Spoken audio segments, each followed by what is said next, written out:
There are creatures science refuses to recognize. If our eyes see it, if our cameras capture it, does it exist? Do you believe? Hello, everyone, and welcome to yet another episode of Scary Stories We Tell. I am your host, Chris Dasher, and I'm joined, essentially at this point, by my co-host on these Lost Tapes Chronicles, your friend and mine, an artist, a man among men, a bro among bros, Magadiad. Aw, shucks. Hey, gang. Aw, shucks. That what you do with corn? Aw, yeah. Does it have the juice? It does. It's cold. I'm so glad. So I got rid of all my socials, but thank God I have friends that can still send me videos. So I can just be a little bit on the cusp of Corn Kids cameos right now going for $145 over at cameo.com if you're interested. Probably by the time this episode airs, Corn Kid will be old news X10. Corn Kid will be old news next week, right? Maybe. I don't know. So long as that poor kid actually gets to exist his childhood. And gets to enjoy that. Being a cameo star. Enjoy that con. Exactly. Or however he says it. Make your colon. Yeah. Colon. It's got the juice. But on this episode of the Culture Cast, yikes, wrong show, yeah. On this episode, Daddy. On this episode of Scary Stories We Tell, we are talking about the 7th episode of the 3rd season of Lost Tapes.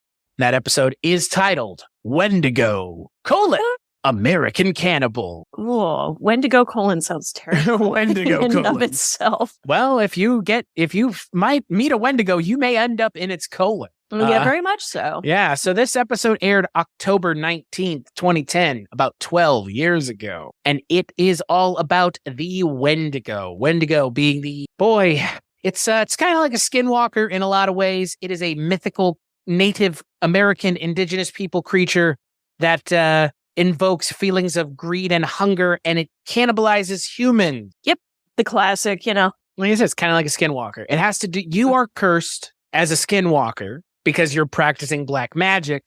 As a Wendigo, you can still be human. It's kind of strange. It's very much you picked the wrong place, the wrong time type of scenario. Yeah, the Wendigo in this story is kind of an interesting interpretation. So that's a way of putting it, yeah. Right, because in this it's a person. And in story it's a creature. Like it is a creature or a spirit that possesses a person. So I guess it could be either. I think left it kind of open. Well, they did. The interpretation normally is one or the other. And according to legends, when a Wendigo can be created when a human eats someone else, cannibalizes their body. And, even if they're having to do it for reasons to survive, it doesn't matter, it could possess someone who is very greedy and gluttonous. But the stories that I've heard about Wendigos are, it's someone who is eating another person by choice or by situation. Right. And in this story, it kind of does that. Correct. I'm a little impressed. But yeah, using the cannibalism as a vehicle for the identity theft aspect of this creature it's pretty neat. It's a great concept, and I don't know, an all-around very popular myth and urban legend. It definitely, it does fall under cryptid. I'm proud of them for that. I truly am. And honestly, this is like one of the episodes that a lot of people remember most. I totally know why. Yeah, it isn't bad. It's interesting. It is definitely different. It's different than the episodes we've gotten kind of like this one up until this point. It feels more authentic to what the OG seasons were, which is nice. Yeah, I was going to say that Skinwalker episode, I remember neither one of us liking it very much. But it definitely lived within the world of like where you would expect skinwalkers to be, expectations for skinwalkers if they were going to be in this kind of show, what have you.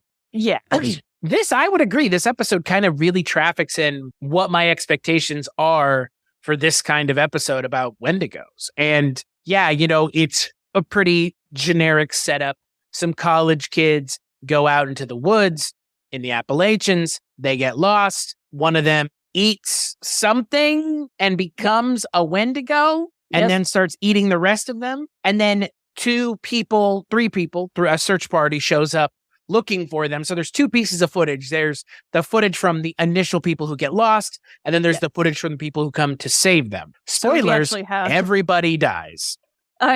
True to form for the third season is indeed everybody dies. Right. I was about to say, at this point, the expectation should be you see somebody in this show, they're gonna die. Yeah, don't get too attached. I mean, there's nothing to get attached to. These are very much broadly painted stereotypes. Not much of a character, and the show doesn't need that.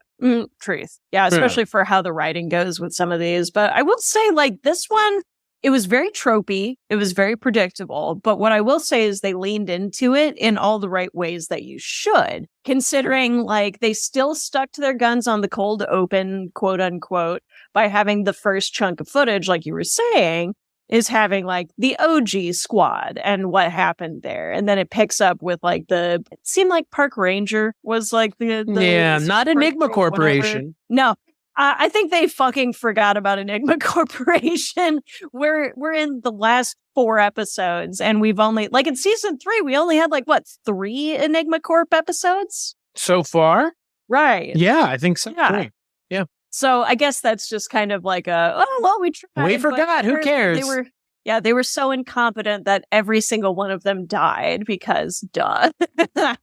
Well, and we will see them again in the next episode at least, but oh, great. But again, like they're every episode so far this season, I feel like with the way that they've been set up, you could have made a case to just have them in every episode. Yeah, you could have weaseled it, but honestly, I kind of appreciate episodes like this where it doesn't even it doesn't belabor the point. It does the spooky woods tropes very competently. Right. And honestly, it's very serviceable. And it's a nice little exchange where we get like some creature feature aspects in it too at the end, which was very rewarding. I was not expecting that. So good on them for actually throwing something up. Well, and that is the thing about this episode that kind of makes me, and clearly yourself, think about it as more of a first season episode is it doesn't really do anything with the Wendigo story. It really is just like what you're expecting. And in doing that kind of generic story, I mean, the setup for this episode is almost identical to the setup for the Supernatural episode. That's like the second or third episode of the show that is about Wendigos in that episode. It's almost the exact same setup. People get lost in the woods. In this story, it's, the park rangers, whoever looking for them. In Supernatural, it's the Winchester brothers. I don't know how else you tell this story. I mean, I guess you could tell like Donner Party or something to that effect, but this is like the easiest setup. Right. Well, and it's tried and true. Some there's nothing to it. Bad to go with. They really aren't. They're almost archival to a point. And Wendigos are a naturalistic creature. They're not a city-bound creature. I mean, you could do Wendigos in a city. That could be interesting. Oh, but man, just very difficult. But at the same, exactly. But at the same time, like this is the kind of thing that exists in the natural world. It's folklore. I mean, again, it's an indigenous people. The Algonquins in this country are where this comes from. And those are the Great Lakes regions of this country. That's Canada and Michigan and all those areas in that area of the world. This comes from them. And, the Ojibwe word Wendigo, which is, again, like we're at the point with this show, with this episode, where they decided, let's actually do the thing that we've done at one point in this show. And I don't know why they decided to come back to it all of a sudden, because they really strayed so far away for so long. Yeah, it must have been like the A Squad. This was their assignment. They're like, hey, guys, can you just do the Wendigo episode? Like, we'll put it close to the end of the season so it feels like we didn't just fail from the start. But I mean, the only thing that I will say that I will complain about just ever so slightly, because this is a very good episode. I do appreciate what they did here. And they even brought back the animal facts, or in this case, the lore facts. My main complaint is all of those lore facts are white old men. It would have been nice to actually get a bit more of like a diverse perspective. But once again, for 2010, what can you do? And I'm sure they didn't have like all of the funding, and they already had like 4 people on speed dial. So it comes from a indigenous people's tradition. So that should have been represented. Yeah. And I mean, also understand that like, as Porter previously mentioned, was like, and the people of that like standpoint probably don't want to talk about it, which is totally fair. I just think that it could have been a bit more diverse on that front. But hey, whatever. Well, but I agree with you 100%. It is one of those things where, as I sit here and think about it, that would be something that would be like focused on if you did it now. Is making sure of that, because again, like that's where these stories come from, and that's where the tradition comes from, and especially when it's like a U.S. well, like in this region, U.S. base, where it's like it's not like you have to find somebody way over the fucking like England to make commentary about or this. to translate it from another language. Like they're indigenous people, like they probably speak English too, so. Right. I think, I do agree with you that the talking heads, there's not a lot of variety. They're kind of like the same people. I mean, look, I love Lauren Coleman as much as the next person, but like, I don't need to see him in every single episode. Like the Bigfoot episodes, because that's kind of his bread and butter. But like every single episode, like I think they could have, I think there's just some failings with this show at this point that I don't understand them as failings because they feel like easy to avoid pitfalls. Yeah, it's just one of those where it was like the media mentality of the day. And this was a highly experimental show that I'm sure they didn't really know how long it would go on or how much facts they could actually cram in without it turning into like a PBS special. Yeah. So I also understand this choice. I truly do, because it was probably just like a couple interviews where they just had a couple topic sheets being like, and we're going to talk about the Wendigo. Right. Let me ask you about this. Let me ask you about this. Let me ask you about your feelings about the Yeti, and just see what they can pull from. So it's a very, economic choice, but it's just not very interesting. It's one of those things where it's like, that is like the one thing that would keep it from being like an absolute perfect Lost Tapes episode in my mind, is just getting that rounded up just a little bit more. Well, and I totally agree. And, I hadn't even really thought about that, but I also at this point kind of feel like that the fact stuff, they really don't try on. No, that's why like when it's apparent, I'm paying attention to it, because that was like one of my favorite little campy hooks in the first season was it's like, oh, and they're throwing animal facts at us? Hell yes. And it just died. And I don't know why it did. I mean, we could probably suppose and make presumptions about why, namely the fact that, the show is probably not as popular with them than it is without them, at least in their minds, at least with the crowd that they're trying to get. Exactly. Which I think is the people that are talking about this show now as it having scared them would be what, the 9 to 15 crowd? Exactly. And the animal facts do take you out of the moment. So if they were trying to scare little kids, you probably don't want some quick facts about moths and snakes thrown in there. So fair. I gotcha. Right. But at the same time, like that was part of what made the show interesting. And that was kind of part of the charm. That wasn't kind of part. It was part of the charm of the show. Yeah. And to lose it and not really replace it with anything. I mean, I guess to replace it with more scares in quotations. Like, sure, the show is not scary. I mean, I guess let's put ourselves in the mindset of someone who's like 9 to 15 seeing it in 2010. Yeah, I'm sure it definitely would have resonated. I think the first season probably would have been like really eerie to me, especially like the first handful of episodes. Like in their mid-20s now, right? Like those are people that are in their mid-20s. So this would have been like the kind of people that we see on YouTube talking about the show. Bingo. Yeah. Exactly. I was 20 when this show came out. Like I had missed it for me being scary. Like I was 18 to 20 for the run of the show. Like that's right. I was in graduating high school and going into my first and second years of college like this. I just didn't have Animal Planet. So. I saw it when I was at home. Like I saw it when I was living in my parents' house in 2008. And then when I moved to college, like I never saw it again. So I never saw the second season of the show. So that should give you an idea of like even my commitment to the show then was I wasn't like hunting it down. So it was passive for sure. Yeah. And again, like that, I think that kind of goes to my feelings about the show almost overall is like the show in and of itself has become passive. Yeah. Does that make sense? They definitely, they kind of accepted the fact that they weren't being taken seriously, that they were just kind of scaring kids. And so they just kind of leaned on that one as opposed to like really sticking by their guns and making something really, really intense. Yeah. I mean, at one point, it was a haunted exhibit, and now it's just like a haunted house like ride. Bingo. Or like a county fair. Yes. But at the same time, this episode is that done rather well. I mean, you kind of hit all the notes. You have the campers out in the woods. You have the rescue team that comes to get them. You have a little bit of gore. Like you said, there are some kind of monster movie moments. Yeah. Which are okay, I guess. It's so weird. The show at this point this is as close as we get to a slasher in this show is what it feels like. This was a breath of fresh air. Maybe not. I mean, maybe not thinking about the next episode. So. Oh, yeah, right. Yeah.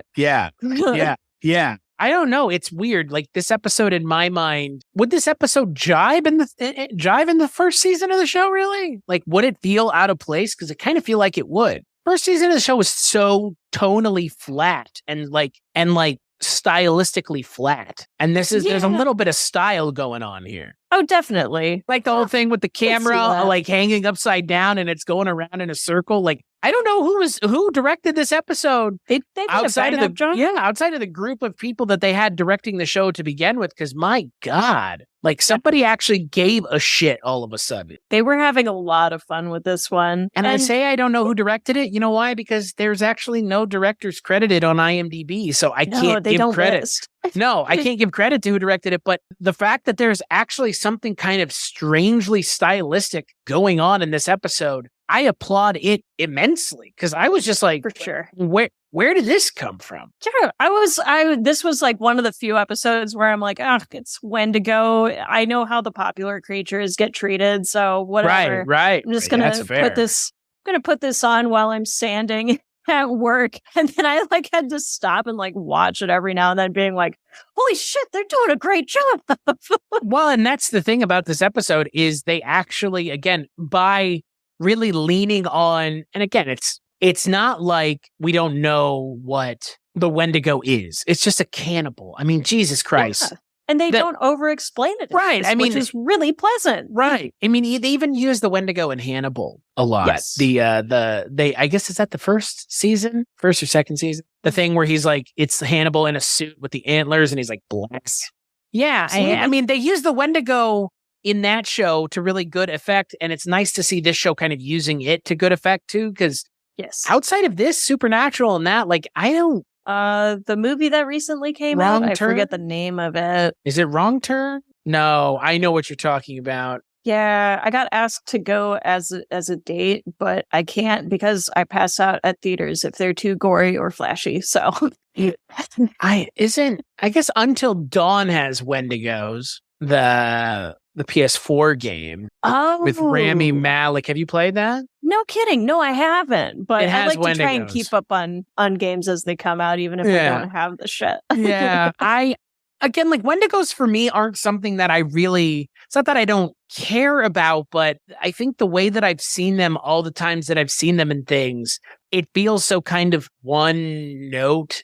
And yeah, it feels very contrived after a while. It's a great design, but it can be like way overused for no real reason. I like the idea of the Wendigo. Like I like the idea of like you could use the Wendigo as like a metaphor. I mean, I guess if you tell the story like in the 1800s, you could tell it as like a story of like westward expansion and like the white man. It's never enough. It's never enough. Kind of bastardizing that whole entire shit. Yeah. Well, like it's never enough for the white man, but you tell it like the Wendigo is the white man type. I don't know. You could do a movie like that and killing. I'm sure it probably already exists even.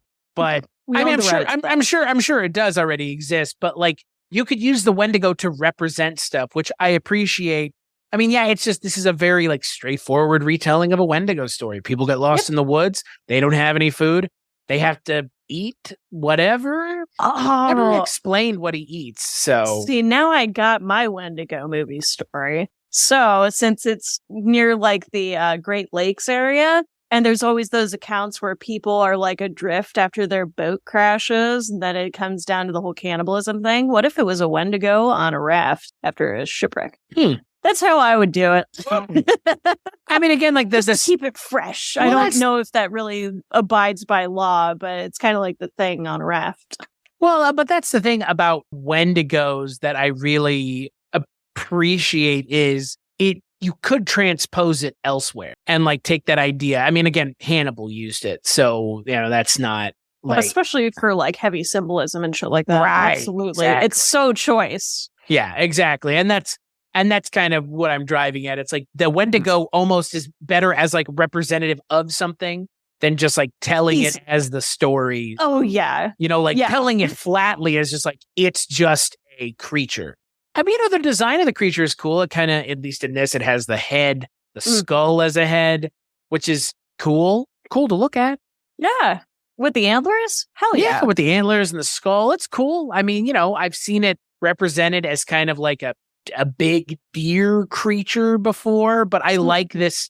I like this like white exposed bear skull idea that I've seen it in a couple. I mean, I think Supernatural may have even done it, but it's really kind of shocking to look at and kind of like it's arresting that kind of that white skull with the antlers.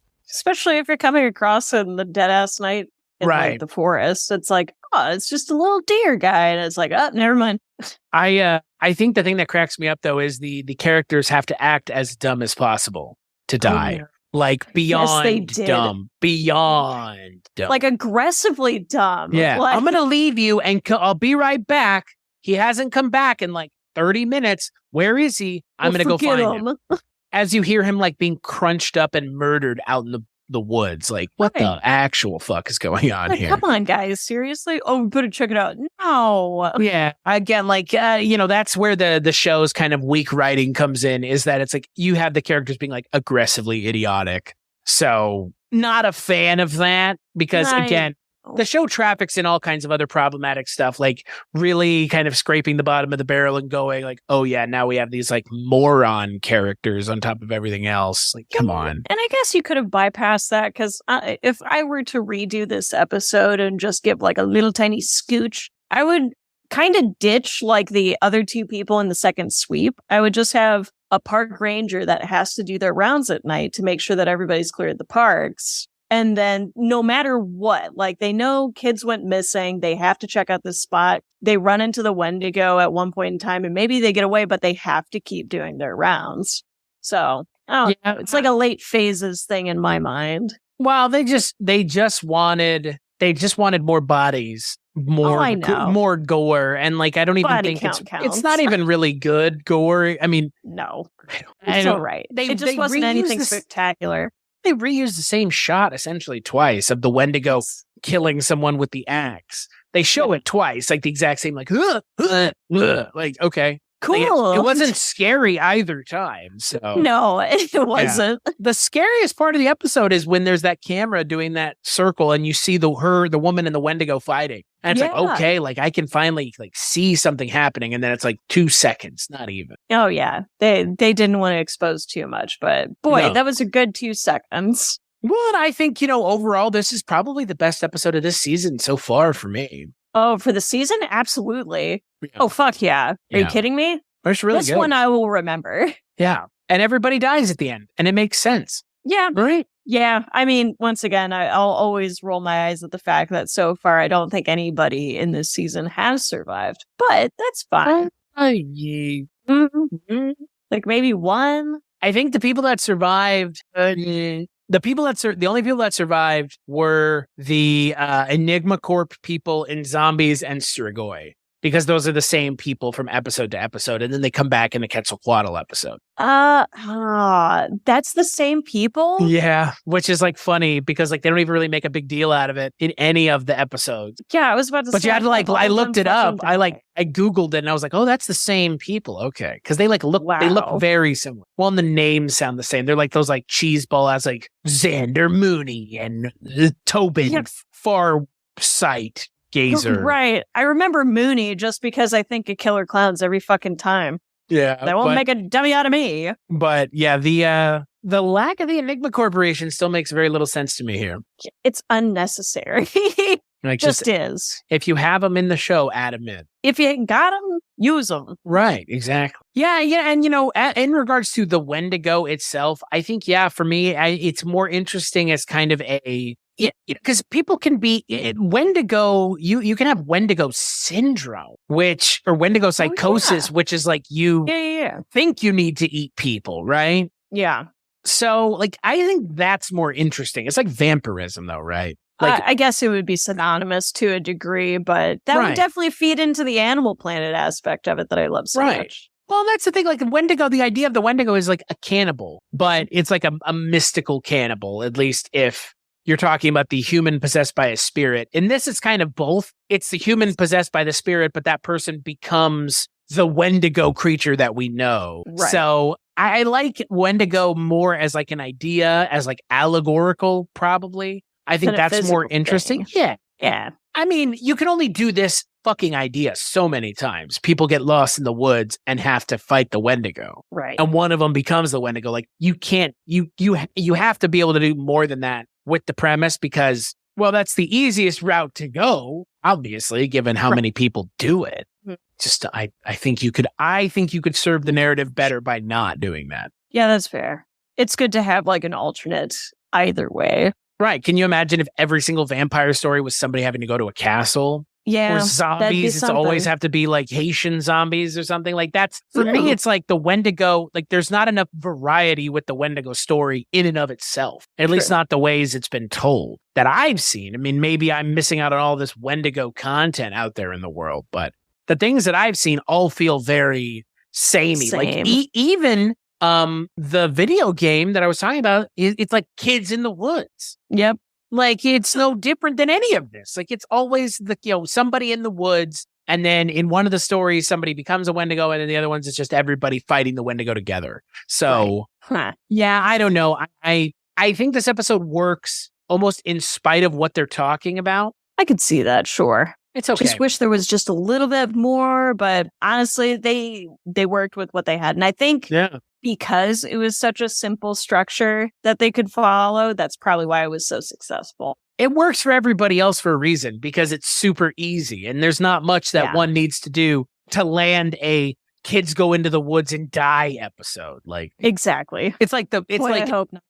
Horror movie premise 1B. Like 1A is a haunted house, 1B is the haunted woods. Like, right. Talk about a cheap shoot for the weekend. It's like, all right, well, go down to the woods. Like again, you're really not having to do much here, which is good because again, I think it lends something to the episode that it's out in the woods and it's, it feels like kind of a scary, deep, dark woods, but then you get into the nitty gritty of the episode and it doesn't do anything different. Even with the Wendigo story, the way with the way we know it. So it was interesting. It was okay though. It was better than almost everything else I've seen this season. Right. Which, more often than not, I definitely celebrate the riskier choices. But considering they have had the opportunity to work with a wealth of splendid, ambiguous ideas, and they just haven't quite landed the punch. I think this was just encouraging to see a little flash of old lost tapes in the third season before we say bye con Dios to it. Yeah. Even if they're going essentially to the well of wells with the tropes and everything else, like it still works. There's a reason those tropes work and there's a reason people use them. So tried and true, baby. Yeah. So on the next episode of Lost Tapes Chronicles, we will be talking about Quetzalcoatl. Yep. The serpent god, which is just, we'll talk about it when we talk about it, but boy, we kind of already touched on it a little bit in this episode, but this may have been the last good episode of this show. I don't know. Yeah, I got words. Yeah, I have words as well. So until we share those words with one another, Maggie, where can people find you? You can find me at the trusty website that I have, dolinmuseum.com, DOLIN. It's essentially where I keep all my wacky and weird artwork. Come stop by. Send me an email. As for me, cstachiw.com, cstachiw.com. That's my link tree. Go there for all the things that I work on, which are varied and various. Varied, various, varied, various. Very good. Say I that couldn't 5 help times fast. As for this show, big thanks as always to Maggie the Odd and Dustin Rutledge for the album artwork for the show. I get to thank Maggie directly right here, right now, in You're person. And to Alex Malnack of Blondo for the music for the show. You can find him on Spotify. Just search Blondo. As for us, Maggie, thank you so much for joining me as always. Oh, of course, Chris. Thanks for having me. And this show can be found at scarystorieswetell.com, Scary Stories WTNO social media, but just like and rate and review the show on iTunes. That's it. That's all you need to do. And that's do it. Just do that. That's easy enough. That's easy enough, man. We'll let our good friend, the host of Sightings, Mr. Tim White, lead us out. No mystery is closed to an open mind.